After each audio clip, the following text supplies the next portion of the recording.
안녕하세요. 바른투자 커뮤니티 주식부자 양성소 멘토를 맡고 있는 이빨톡톡입니다. 자, 오늘은 이제 이슈 체크, 그러니까 일본 수출 규제에 대한 체크 포인트를 이야기를 해보려고 해요. 지금 보면 영상 제작은 7월 16일 화요일 오늘 제작을 했고요. 자, 반도체 소재가 이제 강세 중인데 지금 강세 흐름을 보이고 있는데 이게 이제 계속될 건가, 그런 부분들에 대해서 제가 생각하고 있는 방향성, 내 스탠스를 한번 이야기를 해보려고 그래요. 일단 7월 18일날 지금 중요한 게 18일, 내일 모레죠. 내일 모레는 목요일인데, 자, 이때 이제 일본이 추가적으로 규제 강도를 높이느냐 아니면 이게 완화되느냐, 이 흐름을 봐야 될 것 같은데, 아무래도 규제 강도가 높아질 가능성이 굉장히 높아 보입니다. 그러니까 반도체 지금 규제한 부분들 말고 다른 쪽까지 추가적으로 규제할 수 있는 그런 부분들이 아무래도 진행이 되지 않을까, 그럴 가능성이 높은데, 또 이게 정치적인 이슈라는 게 언제 또 뭐 이제 아베랑 뭐 해갖고 문정부랑 해가지고 악수하고 끝날지 모르는 거잖아요. 원래 정치적이라는 게 그런 거니까 어떤 한 군데서 양보만 하면 끝나는 거예요. 근데 이제 서로 자존심 세우고 싸우면 언제 끝날지 모르는 거지.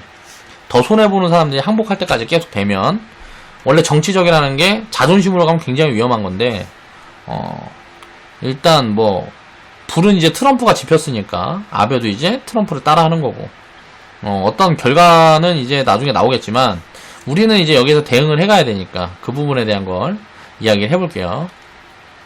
일단 대장은 나왔습니다. 반도체 소재 관련주들 중에서는 대장은 나왔는데, 동진세미겜, 후성, 솔브레인, 요 종목 중에서 요거는, 요 두 개는 제가 봤을 때 밸류 매력이 없어요. 고밸류고 지금 버블이 껴있다고 생각을 합니다. 근데 지금 솔브레인 같은 경우는 얘는 좀 버블이 없어요. 버블이 없고 밸류 매력도 있고 뭐하고 해서 좀 조정 좀 들어와주면 저도 이거 사고 싶어요. 요 종목은. 그래서 좀 보고 있습니다. 요 종목은 조정 좀 들어와주면 좀 보고 있고, 반도체 소재 같은 경우는 이제 뭐 특수가스라든가 에칭가스라 그래서 무슨 뭐 불화소소? 여기에 대한 이제 뉴스들이 지금 계속 나오고 있죠. 그래서 이걸 보면 반도체, 소재, 뭐 재료, 그러니까 재료가 소재겠죠. 요 부분들에 대한 종목들도 굉장히 많아요. 그래서 전체적으로 거의 움직임이 보이고 있습니다. 순환매가. 그래서 후발주들 같은 경우에는 쉽게 말하면 이 밸류가 버블이 없고 지금 매력이 있는 종목들 중에 아직 안 움직인 종목들을 찾아내면 되겠죠. 그런데 요런 것들은 우리가 생각을 해야 되는 게, 지금 7월 18일날 어떤 뭔가가 이제 결론이 나오면, 보통 테마로 움직인 거는 이제 결론이 나오면 이제 무너집니다. 그럼 이게 조정을 받으면 어떻게 될까요? 자, 후발주들도 같이 조정을 받을 거예요. 그러면 가격 매력은 이제 후발주들이 더 있기 때문에 후발에 더 집중을 해보는 게 좋죠. 그래서 7월 18일날 어떤 결론이 나오면 이 결론에 따라 주가가 어떻게 움직이는지를 보고, 이게 움직였다가 조정을 받을 수도 있고 지금은 조정을 그냥 받을 수도 있고, 그러니까 요거는 이제 모르는 거예요. 한 번 더 튀었다가 조정을 받을지 그냥 조정을 받을지는 모른다고. 이게 그리고 조정이 끝날지 이게 길게 장기화될지 요것도 또 지금은 모르죠. 조정이 들어오는 흐름에 소재주들은, 반도체 비중이 없는 분들은 좀 채워볼 수 있는 좋은 구간이 될 것 같아요. 장기적으로 보면. 장기적으로는 일본이랑 이제 이게 화해 무드로 진행이 된다 그래도, 우리가 이 소재 부분을 생각을 해보면 국산화에 대한 움직임이 앞으로 이제 국민 공감대가 형성이 되게 되면 어떤 이 공장이라든가 이런 것도 허가도 잘 나올 거고, 또 이제 정부에서도 이제 지원을 하려는 움직임들이 보여질 거니까, 요 기업들은, 소재 기업들은 좀 장기적으로 또 볼 수 있겠죠. 장기적으로 뭐 3년, 5년 놓고 보면 좋을 것 같다는 얘기를 하는 거고요. 그리고 또 중요한 부분들은 뭐냐면, 후성이 지금 보니까 이게 뭐 가스 뭐 이 부분에서 삼성이랑 이제 삼성에서 테스트를 하고 있는 것 같아요. 이게 주가가 이렇게 버블이라고 생각되는 이제 밸류 부담이 돼 있는 구간에서 이런 거 테스트했다가 예를 들어서 이거 사용 못한다, 뭐 이런 발표 나버리면 어떻게 될까요? 그러면은 전체적으로 다 빠질 거란 말이에요. 바이오가 임상 3상 실패가 무슨 뭐 HLB가 나오니까 전체가 다 무너지는 것처럼 소재 관련주들도 이렇게 되는 구간들이 있을 수 있으니까 절대 따라잡는 건 하면 안 된다는 얘기를 하는 겁니다.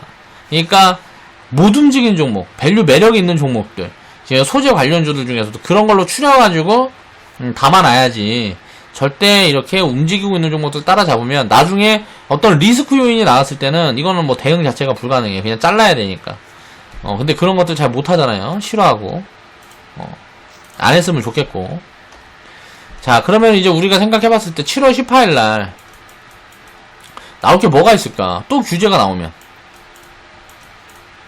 또 규제가 나오면 어떻게 될까요? 다음 규제는 이제 반도체로 시작을 했으면, 일본은 이제 기초과학이 강하기 때문에 소재들이 다 강점이 있어요. OLED 쪽을 보니까, 자, 섀도우 마스크라는 게 있어요. 이게 이제 일본이 거의 뭐 마진이 거의 한 50% 정도 폭리를 취한대요. 이렇게 취한다는 건 뭐예요? 독점이라는 거죠. 자, 100%를 일본 기업들이, 납품을 한다 그래요. 근데 요 부분에 대해서, 기술 개발을 하고 있는 기업들이 있어요. 그런 기업들이, 이제 요번에 만약에 요런 것들도 또 만약에 규제 카드로 나오고 뭐하고 하면, 이것도 이제 국산의 이슈가 불 수 있겠죠.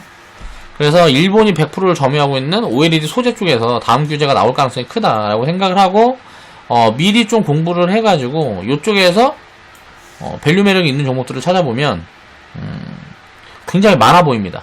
요쪽은 굉장히 많아 보여요.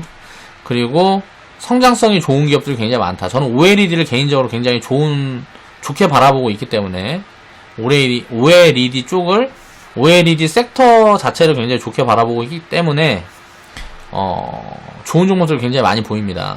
자, 그래서 분산해서 담아갈 포지션 체크. 자, 하나만 담는 게 아니고 좀 여러 개를 담아서 어떤 종목이 더 세게 힘이 나올지 모르고 또 어떤 나중에 시간이 지나서 어떤 리스크가 어떤 종목 기업에서 나올지 모르니까 그런 부분에 대한 리스크 관리는 하고 관심을 가져봐야 되지 않나라는 이야기를 하는 거고요. 그래서 OLED 섀도우 마스크 요 관련된 부분들을 좀 체크를 해보고 공부를 해보면 좋을 것 같아요. 좋은 기회를 잡을 수 있을 것 같아요. 그 다음 규제는 또 이제 자동차 소재도 또 강해요.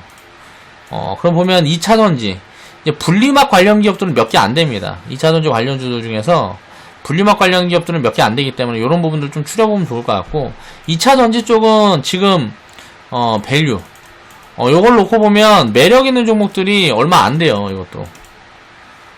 쉽게 말하면 한 30%? 나머지는 거의 적정 밸류에 있거나 아니면 조금 고밸류? 뭐 요런 구간에 있어요. 근데 지금 이 성장성을 보면 현재 가치는 그러니까 조금 투자하기 별로 그렇게 좋다고 볼 수는 없는데 이 성장성을 주목을 해야 될 것 같아요. 2020년에서 2021년도에 전기차 시장의 성장 흐름을 살피고 공부를 하라는 거죠. 2021년도에는 이제 대량으로 쏟아질 수 있는 전기차를 2021년도에 뭐 몇 대 만들겠다 뭐 공약처럼 편 기업들이 굉장히 많기 때문에, 그러니까 그런 어떤 가이던스를 제시한 기업들이 되게 많아요. 그래서 그런 부분들을 체크를 해보면 2021년부터 본격적으로 판매를 시작하면 어때요? 20년도부터 그러니까 내년부터 생산을 굉장히 늘려놔야 되겠죠. 그럼 이제 부품 장비주들이라든가 이 소재들이 많이 쓰이는 시기가 아마 내년부터가 본격적으로 시작이 될 거란 말이죠. 그럼 올해 하반기부터 이런 움직임들이 주가라는 거는 항상 선반영을 하니까 먼저 움직일 수 있는데, 일본의 이 규제 부분들 때문에 요게 조금 더 빨라질 수 있다, 속도가. 그래서 지금부터도 조금씩 움직이려는 종목들이 보여져요. 그래서 요런 부분들을 좀 체크를 해보면 좋을 것 같고, 화학 디스플레이 쪽에서 소재 관련, 그러니까 화학주들이 먼저 움직이고 있죠. 소재 관련된 종목들이. 그런 것들을 좀 살펴야 될 것 같고요. 그래서 오늘 이제 수출규제 체크 포인트를 보면, 자, 1번은 뭐냐면, 이제 7월 18일날 어떤 시그널을 살피자. 자, 이 시그널이 이제 일본에서 나오겠죠? 그리고 또 한국도, 뭐 만약에 일본이 어떤 제안을 한다 그러면 그걸 받을 건지 말 건지, 요런 부분들을 이제 체크를 해야 되겠죠. 그리고 나서, 이제 흐름이 어떻게 되는지 봐야 되고, 자, 두 번째는 뭐가 있을까요? 자, 반도체 소재에서 지금 보면, 뭐 에칭가스 관련주라 그래갖고 얘네들이 먼저 움직였단 말이에요. 이 관련주들이. 근데 이제 이 다음 거, 이 다음 게 뭐 이제 OLED, 이거를 좀 공부를 해보자. 뭐 섀도우 마스크, 그리고 뭐 2차 전지에서는 자 분리막, 이 관련된 것들을 좀 공부를 해보자. 그 다음에 이제 나머지는 뭘까요? 자 리스크 준비. 리스크 준비라는 건 뭐예요? 분산해서 리스크가 나올 때를 대비해서 올라가 있는 것들을 따라잡지 말라는 거예요. 그러니까 쉽게 말하면 후성 같은 데도 지금 삼성에서 이제 뭐 테스트가 지나가는데, 이게 만약에 좋게 나오면 당연히 한 번 더 점프를 하겠지만 안 좋게 나왔을 경우에 이게 어디까지 빠질지 모른다는 거예요. 지금 이제 밸류가 매력이 없는 구간이라 그러면. 근데 이제 장기적으로는 이 소재 관련주들은 자, 국산화 움직임들이 장기적으로 진행이 될 거기 때문에 일본 문제가 어떻게 결론이 나든지 간에 이건 무조건 장기적으로 진행이 될 거기 때문에 여기서 수혜를 받는 기업들은 반드시 있을 것 같아요. 그러니까 그런 부분들을 이제 추적해가는 지금 초입의 과정이다라고 생각을 하면 될 것 같고, 또 이제 마지막으로 봐야 될 게 뭐냐면, 가장 중요한 거는 지금 이제 반도체 소재는 지금 움직였던 거고, 이 소재 관련주들은 일본에 대한, 얘네들이 이제 일본 뭐 수출 규제에 대해서 지금 부각받았던 애들이 꺾이면 뭔가 올라오는 섹터들이 있을 거라는 거죠. 이렇게 올라오는 섹터를 잘 살펴야 돼요. 그러니까 이런 예를 들어서 소재주들 꺾였을 때 이제 움직이는, 그때 지수가 만약에 꺾이는지를 보고, 지수가 함께 꺾인다면 함께 빠지겠죠. 그리고 다시 올라올 때는 다른 섹터가 올라올 가능성이 높은데 그게 뭘지를 봐야 된다는 거죠. 그리고 이 규제가 이제 장기화 7월 18일 날 어떤 시그널이 나오는데, 이게 장기화 시그널이 나오면 장기화가 된다 그래도 이게 파국으로 갈 가능성은 거의 없어 보입니다. 저는 거의 제로에 가깝다고 생각을 하고, 장기화에 대한 어떤 흐름들이 보인다 그러면 이 소재주들은 강한 테마를 형성을 할 수가 있어요. 그러니까 이 후발주들은 차곡차곡 지금부터 좀 추려보면, 공부를 해보면 좋은 기회들을 만들 수 있을 것 같습니다. 그래서 OLED 섀도우 마스크, 자 2차전지 분리막, 자 이게 장기화되는 흐름이 보이면 얘네들이 또 세게 움직일 수 있겠죠. 그리고 소재주들은 이제 한번 쉬었다 움직이든지 그냥 때리든지 할 건데, 후발주들 위주로 보는 게 좋을 것 같다. 오늘의 그래서 이슈 체크는, 자 일본의 수출 규제, 이걸 체크 포인트를 우리가 어떻게 놓고 대응을 해야 될까, 그 부분에 대한 부분들을, 그 부분에 대한 내용을 정리를 해봤습니다. 영상 마무리하겠습니다.